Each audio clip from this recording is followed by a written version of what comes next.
lagi kita membahas PT Telkom Indonesia Part 3. Di sini kami akan bahas mengenai laporan keuangannya PT Telkom. Jadi, kami disclaimer dulu, tetap ini bukan merupakan ajakan atau imbauan investasi. Ini merupakan semata-mata untuk memenuhi tugas kami di PPAK Trisakti ya, teman-teman semua.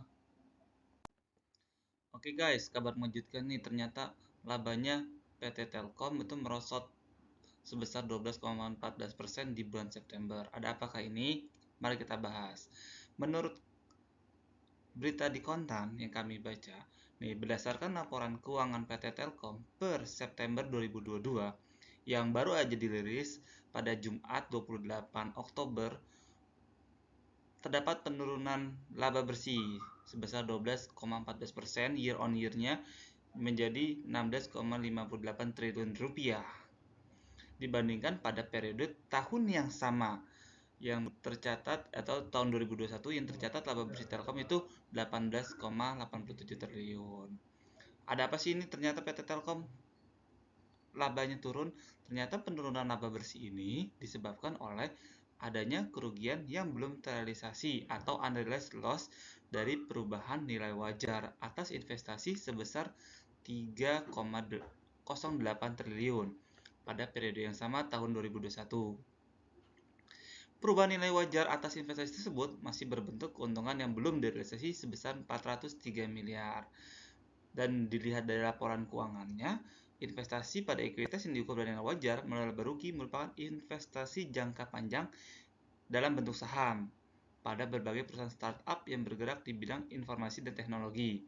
Ini salah satunya ada investasi Telkomsel pada aplikasi Karya Anak Bangsa atau AKAB yang kini berganti nama menjadi PT GoTo, Gojek Tokopedia Tbk, usai merger dengan PT Tokopedia.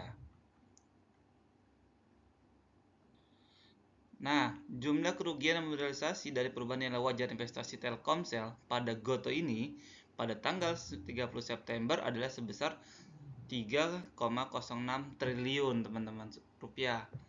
Dan di sini Telkomsel masih menilai nilai wajar investasi di GoTo dengan menggunakan nilai pasar saham GoTo per 30 September 2022 yang sebesar 246 rupiah per lembar saham. Nah, ini juga kita sebagai pengingat aja sih, 16 November 2020 itu awalnya Telkomsel berinvestasi pada PT Aplikasi Karya Anak Bangsa alias Gojek dalam bentuk obligasi konversi tanpa bunga sebesar 150 juta US dollar atau setara 2,11 triliun rupiah per 31 Desember 2020. Obligasi ini jatuh tempo pada 16 November 2023 dan dapat dikonversi menjadi saham. Tapi pada tanggal 17 Mei 2021, Gojek dan Tokopedia merger menjadi PT GoTo, Gojek Tokopedia. Merger ini membuat Telkomsel mengeksekusi obligasi konversinya. Dan berdasarkan perjanjian, GoTo akan membayarkan total jumlah konversi kepada Telkomsel. Dan setelah menerima jumlah konversi tersebut, Telkomsel harus segera membayar kepada jumlah konversi kepada GoTo sesuai dengan perjanjian pemesanan sahamnya.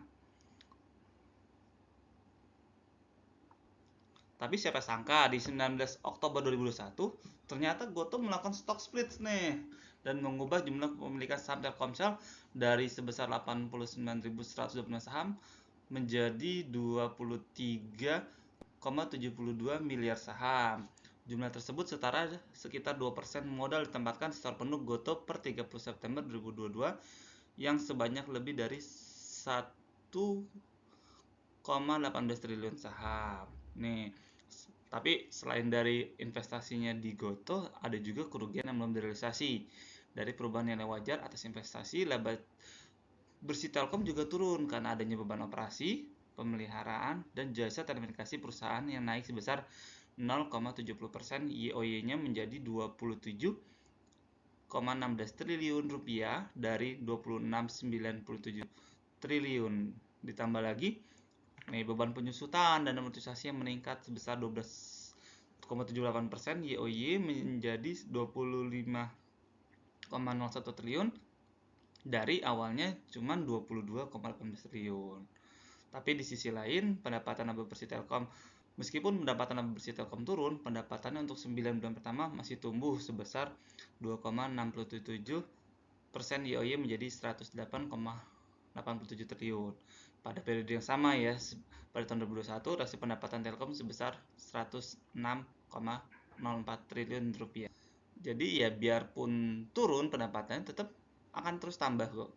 Dan dibandingkan dengan laporan tahunannya, memang net profit marginnya pun dibandingkan dengan 2021 memang turun teman-teman semua. Cuman saya anggap masih worth it lah kalau kita mau berinvestasi di PT Telkom. Lanjut slide berikutnya teman-teman. Nah, kalau tadi kita bahas income statement baik itu per 3 bulan atau per tahunnya, sekarang kita akan membahas mengenai balance sheet atau neracanya. Kalau kita lihat dalam slide, per 3 bulan itu secara nilai aset hampir sama ya, cuman ada mengalami penurunan aset di bulan September dibandingkan dengan Juni. Cuman dengan risiko DER-nya atau debt equity ratio nya juga turun dibandingkan dengan bulan Juni, dan bila dibandingkan dengan year on year-nya di September 2021 jelas turun dibandingkan dengan 2021, apalagi di Desember 2021. Nah, ini tapi kalau untuk perbandingan dengan ekuitas dan liabilities-nya itu hampir sama lah baik di September maupun di Juni. Di Maret. Kalau di Juni dia agak drastis liabilities-nya. Nah, itu teman-teman semua. Mungkin ya kita bisa baca di sini masih menguntungkan dengan jumlah nilai aset dan pendapatannya yang